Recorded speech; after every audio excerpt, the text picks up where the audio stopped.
नोटबंदी को गैर कानूनी बताने वाली इकलौती जज की कहानी। 2 जनवरी 2023 यानी सोमवार को सुप्रीम कोर्ट के 5 जजों की संविधान पीठ ने नोटबंदी पर अपना फैसला सुना दिया। संविधान पीठ ने यह फैसला 4-1 के बहुमत से सुनाया है। Justice S Abdul Nazeer, BR Gavai और SS बोपन्ना और V राम सुब्रमण्यम ने कहा कि नोटबंदी की प्रक्रिया में कोई गड़बड़ी नहीं है। सिर्फ जस्टिस BV नागरत्ना ने बहुमत से अलग राय देते हुए नोटबंदी के फैसले को गैर कानूनी करार दिया है। नोटबंदी का तरीका गैर कानूनी, जस्टिस BV नागरत्ना।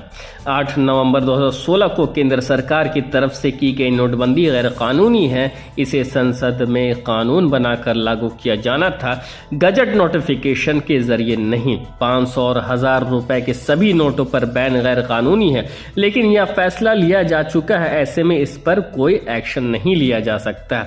रिकॉर्ड्स के मुताबिक 98% नोटों का एक्सचेंज हुआ। इससे लगता है कि नोटबंदी का मकसद पूरा नहीं हुआ, लेकिन कोर्ट इस आधार पर फैसला नहीं कर सकता। नोटबंदी का मकसद सही था, इसमें कोई शक नहीं है। इससे सरकार ब्लैक मनी, टेरर फंडिंग पर रोक लगाना चाहती थी, लेकिन लीगल ग्राउंड पर यह कदम गैर कानूनी है। नागरत्ना ने दिल्ली यूनिवर्सिटी के लॉ डिपार्टमेंट से LLB की पढ़ाई पूरी करने के बाद बेंगलुरु गई और वहां 1987 में कैरियर की शुरुआत एक वकील के तौर पर की। वो बैरिस्टर वासुदेव रेड्डी और तब के पॉपुलर वकील GV शतरंजू के साथ काम करती थी। जस्टिस नागरत्ना 2008 में कर्नाटक हाई कोर्ट में बतौर एडिशनल जज आई थी। 2009 जस्टिस नागरत्ना के कैरियर की सबसे कठिन सालों में से एक था। दरअसल कर्नाटक हाई कोर्ट के तत्कालीन मुख्य न्यायाधीश PD दिनकरन पद के दुरुपयोग, भ्रष्टाचार और जमीन अधिग्रहण जैसे गंभीर आरोपों में घिरे गए थे। जस्टिस दिनकरन का विरोध करने के लिए वकीलों ने राज्य भर की अदालतों में सभी प्रोसीडिंग का विरोध कर रहे थे। इसके बावजूद जस्टिस दिनकरन हेयरिंग कर रहे थे। इससे नाराज होकर वकीलों ने जस्टिस दिनकरन, जस्टिस नागरत्ना के साथ एक और जस्टिस को कमरे में बंद कर दिया।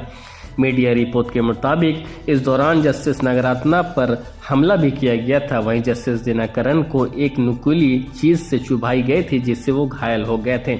इस घटना पर जस्टिस नागरत्ना ने कहा, हम नाराज नहीं हैं, लेकिन हमें दुख है कि बार ने हमारे साथ ऐसा किया। हमें शर्म से अपना सिर झुकाना पड़ रहा है। साल भर बाद 2020 में जस्टिस नागरत्ना को कर्नाटक हाई कोर्ट में अस्थायी जज बना दिया गया।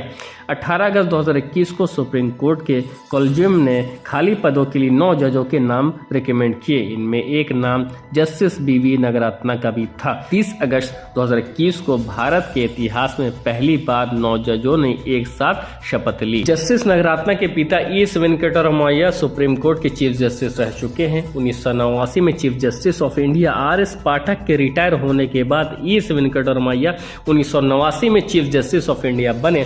हालांकि महज 6 साल बाद इस पद पर रहने के बाद वो रिटायर हो गए थे। पिता ES वेंकटरमैया ने ही नागरत्ना को वकालत के कैरियर में आने का सुझाव दिया था। इसके बाद नागरत्ना ने LLB की पढ़ाई दिल्ली यूनिवर्सिटी से की थी। कानून के कई जानकारों का कहना है कि 4 साल बाद जस्टिस नागरत्ना भारत की पहली महिला प्रधान, मतलब पहली महिला चीफ जस्टिस ऑफ इंडिया बन सकती हैं। जस्टिस नागरत्ना कर्नाटक के मंड्या जिले में स्थित फंडवापुरा पंचायत की रहने वाली हैं। इस पंचायत की कुल आबादी करीब 20,000 है। BV नागरत्ना ने 10वीं तक की पढ़ाई बेंगलुरु के सोफिया हाई स्कूल से की है। इसके बाद वो दिल्ली चली गई। यहाँ उन्होंने GS एंड मैरी कॉलेज में एडमिशन लिया और हिस्ट्री सब्जेक्ट के साथ अपना ग्रेजुएशन